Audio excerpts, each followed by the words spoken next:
Iba na nindo ako nga na aldaw tamaluto kita ning masiramon na ginataan na santol for today's video. Masiramon nga ni ko ta kung ilalahok ta dyan itong karning baboy pero mahalon nga ni ang presyo ngunyan. Kaya sabi ko para makatipid niya ako gitay ni na muna niya akong tinapata masiramon man yan ihalo sa ginataang santol.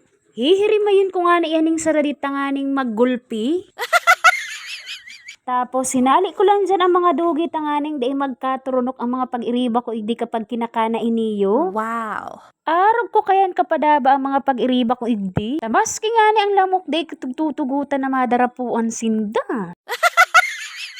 Hinimay ko lang pala iniyo mga tinapa na arog lang ka iniyo kasara di taba kapag pirapiliun sa na ang tinapa. Paboritoon kaya kanduwa kong aki ang tinapa. Bali iniyo pala ang gagamiton tang mga ingredients para makaluto ng ginataan na santol. Bali pupugaan mo lang ning biyo itong kinudkod na santol. Arog ang pagpupuga kang mga taong mayong bilib sa imo. Dahil urag-uragon nga ni kita oragon dahil syempre mawawala ang siling halaba. Nagsalang na nga ni ako dyan kawali asin nilaag ko na ini yung inot na gata. Pakalaag ko nga ni ning gata inilaag ko naman tulos ini yung sibuyas tsaka bawang asin hinalo-halo ko nga ni iyan. Kang nagkulo na nga ni ilalaag ta naman ini yung kinudkod na santol.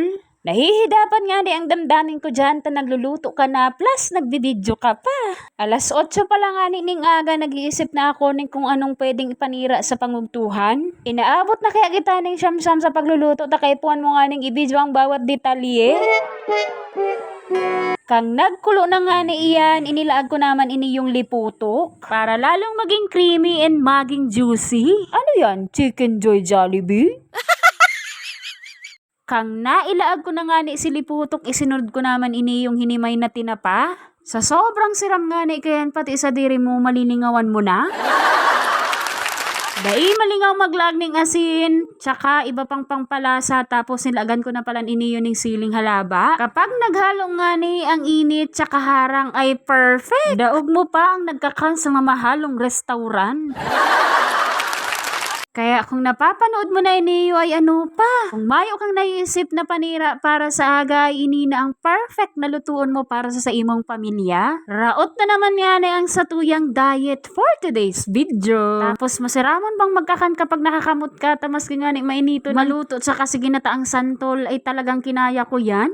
Habang may pakitang budget sa pag-travel sa Korea, ay tigsasanay ko nga ni ang sadiri kung magkakanin maiinit ang aning pag-apod ko duman, chicken feed na lang.